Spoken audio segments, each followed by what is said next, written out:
got friends, only wanna talk business. I got expensive, cause winning's expensive. I got expensive, cause winning's expensive. I've been reading all the war, and I've been shutting down the stars. And welcome to this episode of Put That Coffee Down. I'm Kevin Hill. I'm your host, as always, as we talk about freight sales throughout the freight and logistics world. We talk about a number of different topics, but it's always about making more sales, making it easier and more relaxed, because sales should be somewhat relaxed. It should be somewhat upbeat, of course, but relaxed as well. And I have a very special guest with me on today, former co-host here at Put That Coffee Down, Mr. Richie Daigle. He's over at Tive right now. But we're going to bring Richie on to talk about a few different topics. One of them is, what's the difference between an enemy and an adversary? Two different things. So they're not really the same. So if we have Richie here on, we can bring him on right now. Richie, how are you doing today? Good to see you, Kevin. Yeah, doing great here. Trying to bear all this heat in the Southeast as best I can, but yeah, everything is good. It's been a hot summer. It has been roasting.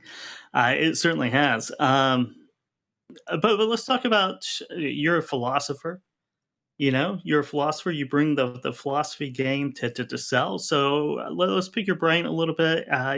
You have an interest in the difference between an adversary and an enemy. How do you define those two? I think there's some nuance here. When I hear enemy, what comes to mind is there is a sense of finality to that word. An enemy is always an enemy. You can't come to terms with an enemy, right? Like, an enemy is always going to be what you are up against. There's an impasse. There's no setting the record straight or coming together or anything like that. They are just your outright enemy, and you are going to be against them no matter what. There's no listening. There's no understanding. There's no changing that position. It's a fixed position. Whereas an adversary can be somebody that you are directly competing against.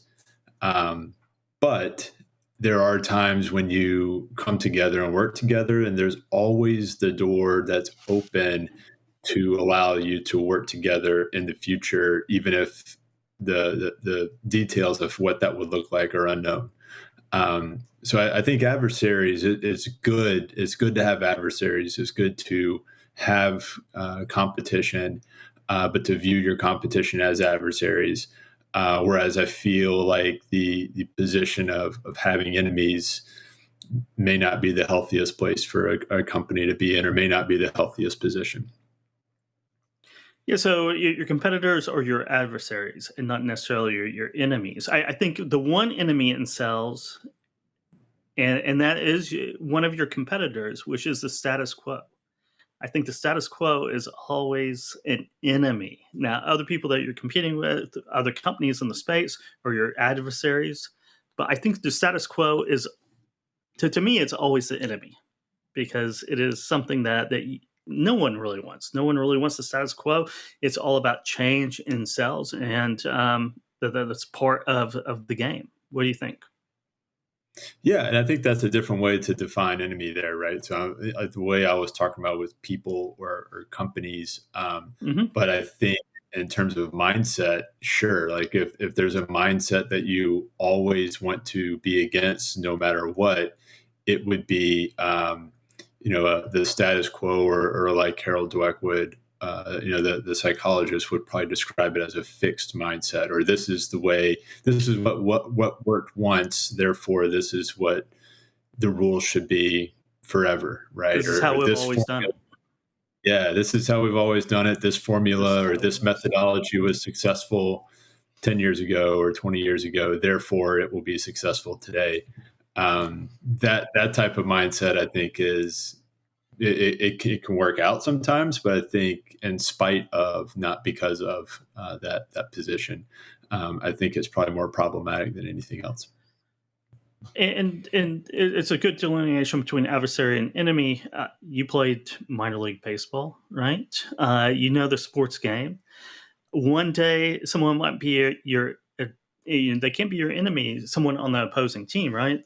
Because tomorrow they might be on your team. So, everyone's out, Major League Baseball, NFL, they all play in the league.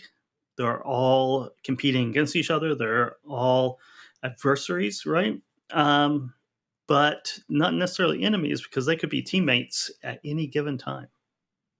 Exactly. And you think about, that's a great way to put it, Kevin, because you think about an enemy, the word that goes along with that is a grudge, right? Like I have a Yes. grudge against this individual. And even if they become my teammate, I'm still going to want to fight them, or I'm still like, I still don't like Yeah. them, or I can't get along with them, or I can't work with them because they're my enemy. Whereas an adversary, exactly how you described it, like we're competing against each other today, and tomorrow we may be teammates. That goes along in business as well. Like you don't know what's going to happen in the business. A company that you may be competing against one day, you may be working with in some capacity the following day. And then you see this sometimes where companies that are competitors come together for the good of the end customer, right? Or to discuss topics or to push themselves to be more innovative for the good of the end user. And they need each other, right? Like that is a worthy adversary that is going to push you further than you would have gone on your own. That's healthy. I think it becomes unhealthy when like we hate this company or this organization and we're out to ruin them. We want to sink them, and we're going to go to all means necessary to bring them down. Like that sort of mentality becomes more about the enemy and less about the end user and what you're trying to do as a company. And that's a perfect point, because it's all about the customer. It's always all about the market you served and what best choice there. It is a great analogy too, because a company that is your enemy might acquire you, or you might acquire them, and then you're really all going to be on the same team, maybe at a certain point in the future as well. Whether that's competitor, you have joint ventures, you have partnerships, you have selling partnerships, right, business partnerships, but then you have the full scale acquisition of a company or a combination of those two, and who might be your enemy one day. You're going to be working alongside them, and you're going to have to change your tune a bit if you're all part of the same organization. Exactly. And it's like, what type of seeds are you sowing, right? And you don't know what the weather is going to be. You don't know what's down the road. The only known is the unknown. The only certainty is uncertainty. And so, that some The of only these great constant is paradoxes. change.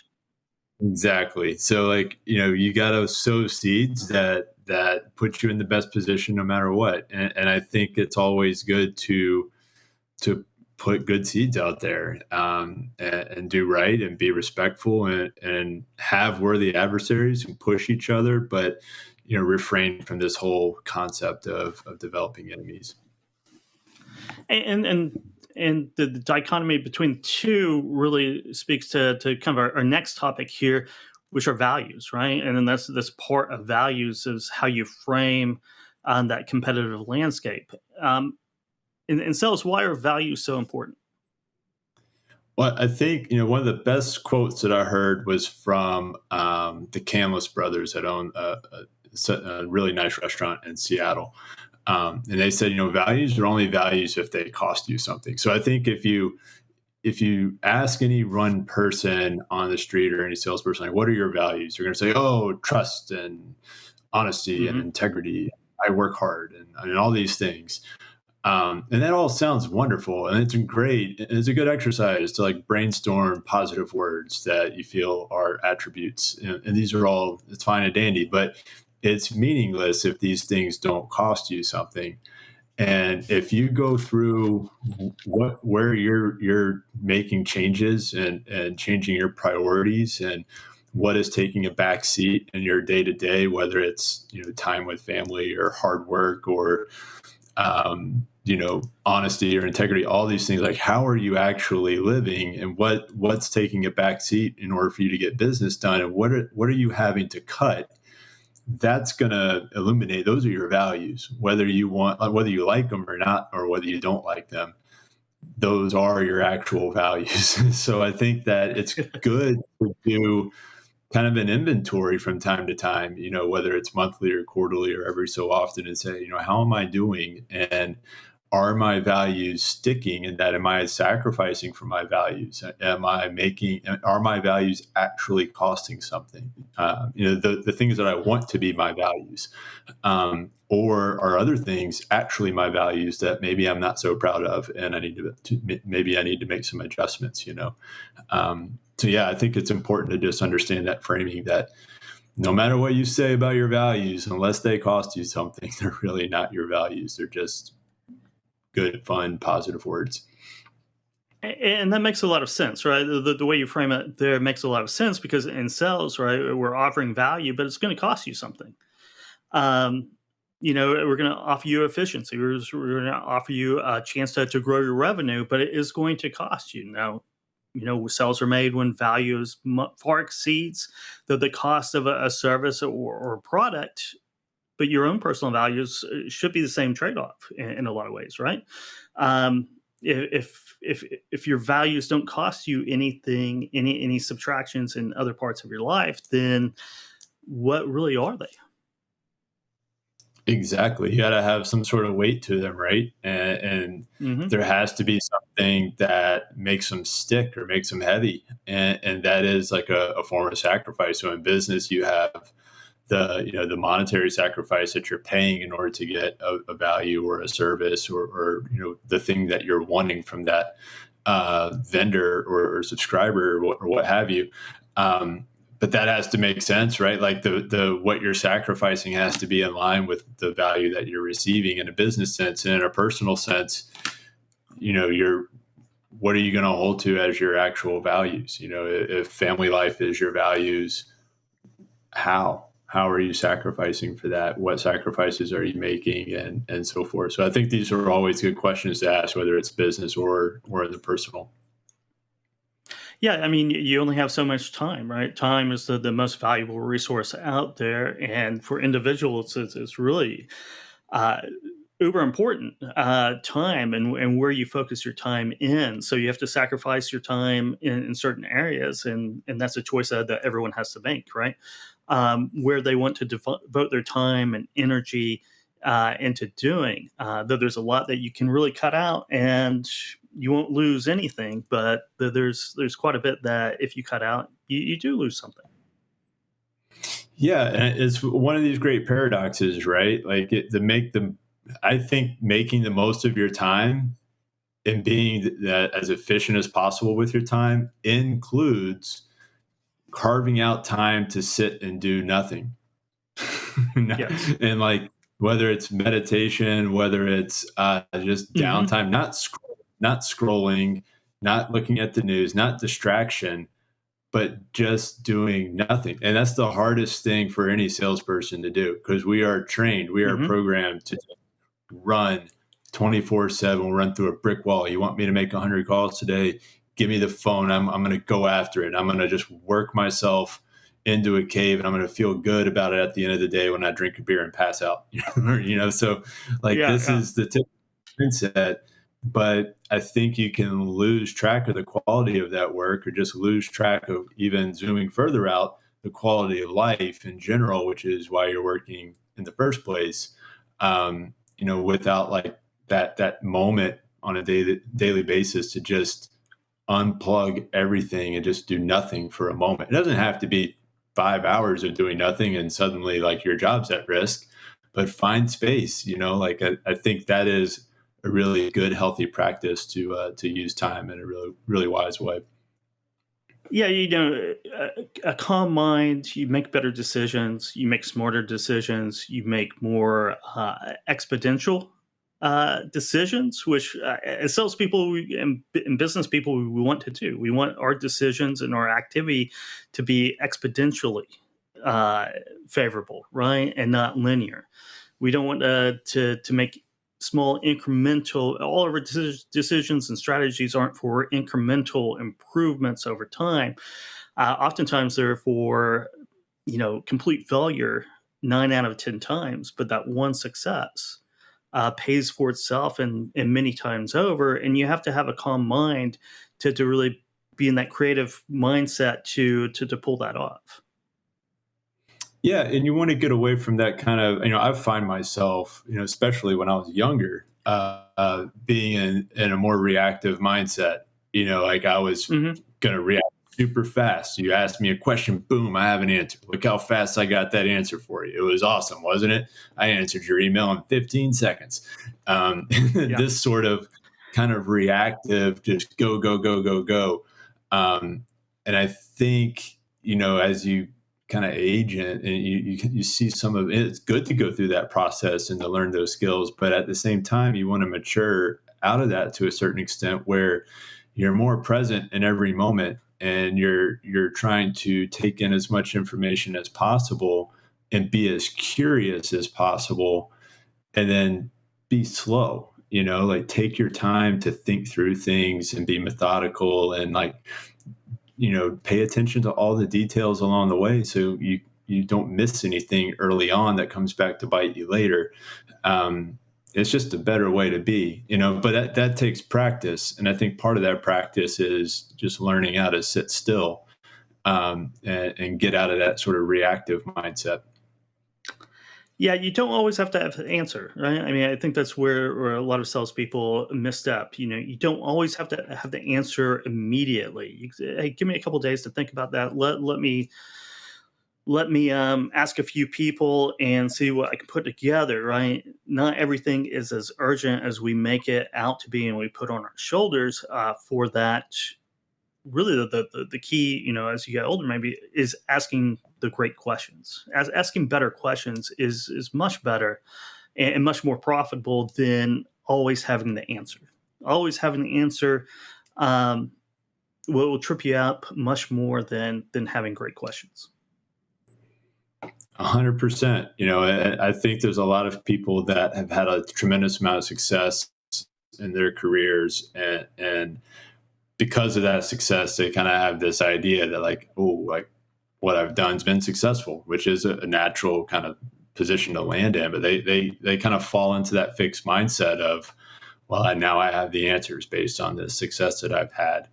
And they may find themselves in a position where they don't see the success they were expecting. And sometimes it can be because, they're missing things, because of that kind of approach or that mindset. So I think I'm always impressed by people, even regardless of their status or what they've done or haven't done or their title or the company they work for, but the people that are always inquisitive and asking questions, no matter what, especially the ones that have achieved a lot of great things and are in big roles and have a lot of power, when they're still humble enough to ask questions that might seem embarrassing or like, wow, you asked that question? Like, like, wow, that's crazy. Those are the people that are the most impressive to me. And I kind of hope that I can become one day.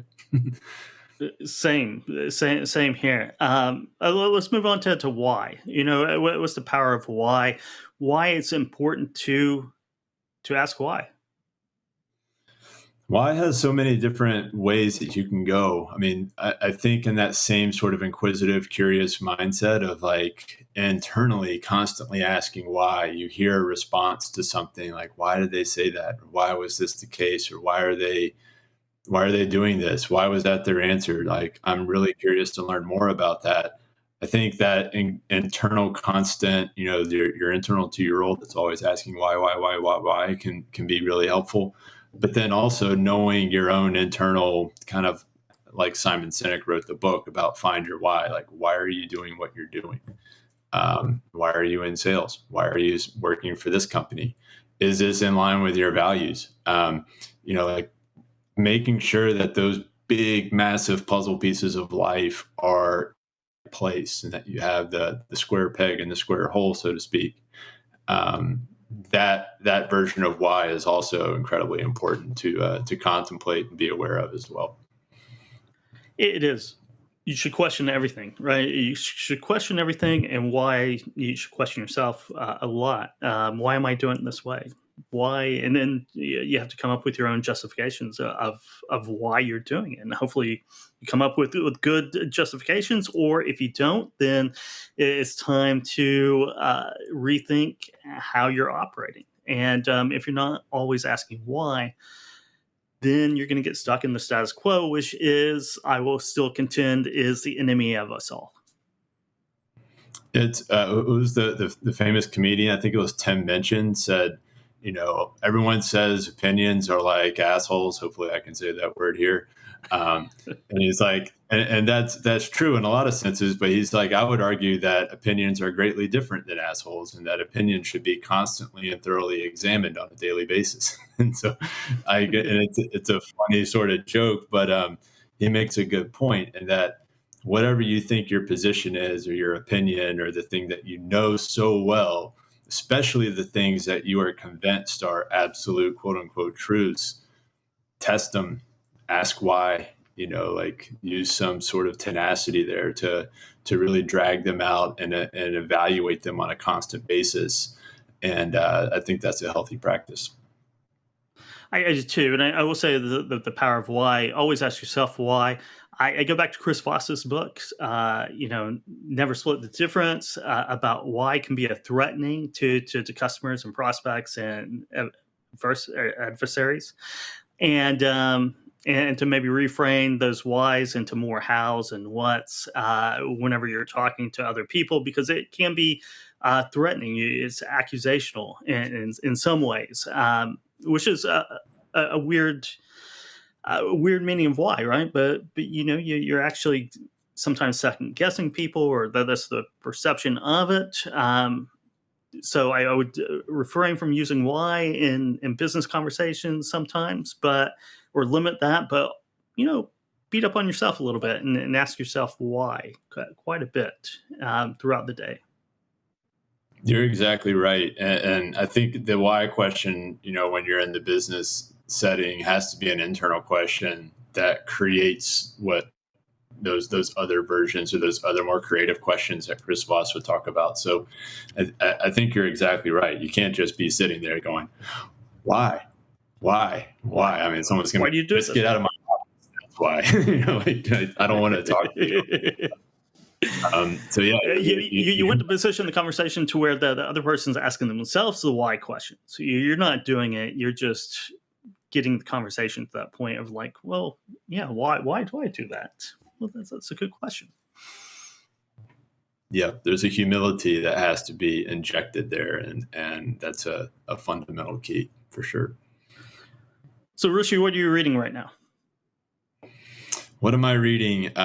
So I just started an economics book by Kate Rayworth called Donut Economics, which is it's an interesting thing that I don't know a ton about yet, but I'm really intrigued by it. And I read another book that was talking about economics and how we still haven't developed a theory yet that takes into account the second law of thermodynamics, kind of chaos theory, and that stuff's always going to get crazy as it gets bigger and more complex. So I'm kind of curious if her argument is one that kind of takes that into consideration, or what it says. But she's gotten a lot of traction. A lot of people are talking about it. I even saw David Schillingford post something about it on LinkedIn the other day, which caught my attention. So anyways, yeah, that's I'm just digging in. Don't have anything to report yet, but looking forward to it.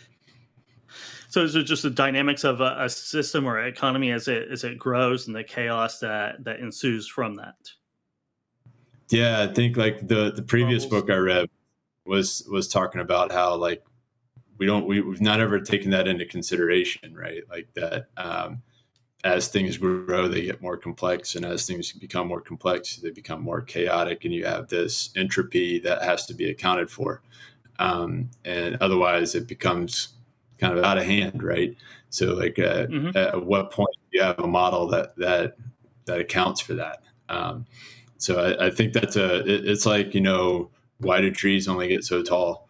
Why do airplanes get to a cruising altitude and not just keep going? Because there's problems that happen, and there's very fundamental, right? So yeah, it's interesting. Yeah, for sure. It is the more complex and the larger a system gets, the more fragile it gets in a lot of ways, especially when you're talking about efficiencies. But we are running out of time here on this episode of Put That Coffee Down. If you want to reach out to Richie Daigle, you can do that. LinkedIn is probably the best way, right, Richie? Yeah, LinkedIn or, Tive as well, richie.daigle at tive.com. So RICHIE.DAIGLE at tive.com. And Right. either way, on the LinkedIn too.